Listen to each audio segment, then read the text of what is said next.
2011 সালের আগে তৃণমূল ছিল না, পশ্চিম বাংলায় বিজেপি ছিল না। 11 সালের পরে তৃণমূল আসলো, বিজেপি আসলো। আপনারা বিজেপিকে যদি আটকাতে চান, বিজেপিকে যদি অপ্রাসঙ্গিক করতে চান, 2026 তৃণমূলকে হারান, বিজেপি এমনিও 2011-তে ফিরে চলে যাবে। ওই বিজেপি নাকি তৃণমূলের দুর্নীতিগ্রস্ত গুলোকে জেলে নিয়ে যাবে। যতই হোক গর্বের সন্তান মা আমার, মায়েরাই বলবে ছেলে যতই বেউদণ্ডী হোক না কেন, বাপ আমার বলবে ছেলে যতই বিয়াদব হোক না কেন, দিনের শেষে ছেলে আমার আদর যত্ন করে রাখি। তো তৃণমূল যতই অন্যায় করুক না কেন, তৃণমূল যতই গরু চুরি করুক না কেন, কয়লা চুরি করুক না কেন, বালি চুরি করুক না কেন, চাকরি চুরি করুক না কেন, দায়িত্ব দিয়েছে কার হাতে? বাবার হাতে, পরিবারের হাতে। তো বিজেপি তৃণমূলকে সন্তান হিসাবে খবর নজরে দেখছে।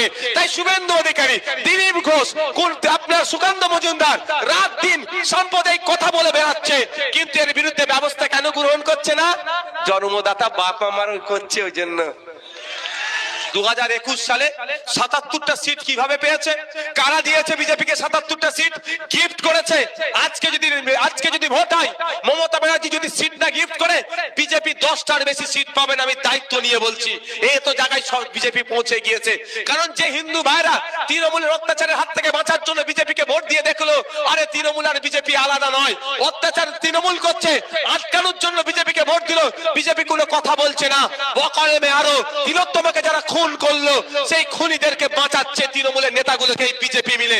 সুতরাং ওই হিন্দু ভাইরাও আর বিজেপিকে ভোট দেবে না, মনস্থির করে নিয়েছে। তাই আজকের ডেটে বিজেপির বিধায়ক সংখ্যা যদি কেউ বাড়াতে পারে, তার নাম হচ্ছে তৃণমূল কংগ্রেস, তার নাম হচ্ছে মমতা ব্যানার্জি, তার নাম হচ্ছে অভিষেক ব্যানার্জি। কি বলছি বুঝতে পেরেছেন? বিজেপির বিধায়ক সংখ্যা যদি কেউ বেরিয়ে দেয়, সেটা দয়াতে বাড়বে। তার দয়াটা কার হবে? মমতা ব্যানার্জির দয়াতে হবে। তাই আমাদেরকে একটু ভাবতে হবে। আচ্ছা, আজকে আমি একটা উদাহরণ দিচ্ছি, আপনাদের আলো ক্লিয়ার হয়ে যাবে কিভাবে পশ্চিম বাংলায় বিজেপিকে উনি চাষ করেছেন। এই যে মাঠটা আছে, আপনারা তো আমাদের ভালোবাসার মানুষ, তো মূল্যবান সময় নষ্ট করে এসেছেন। জীবন দিতে বললে এখানে অনেকজন আছে, হাত তুলে দেবে। জীবন দিতে হবে না, হাত তুলতে হবে না। আমি জীবন চাইবো না ভাই, ভোটটা চাইবো। যদি ভালো লাগে দেবেন, ভোটটাই দরকার, আমার জীবন লাগবে না। কিন্তু যদি চাই, রেডি আছে জীবন দেওয়ার জন্য। আচ্ছা, আমি যদি বলি আপনাদেরকে, আজকে কালকে আমি এখানে ধান চাষ করব, সম্ভব হবে এই মাটিটাতে? আপনারা যে নিচে দাঁড়িয়ে আছেন, কেন হবে না?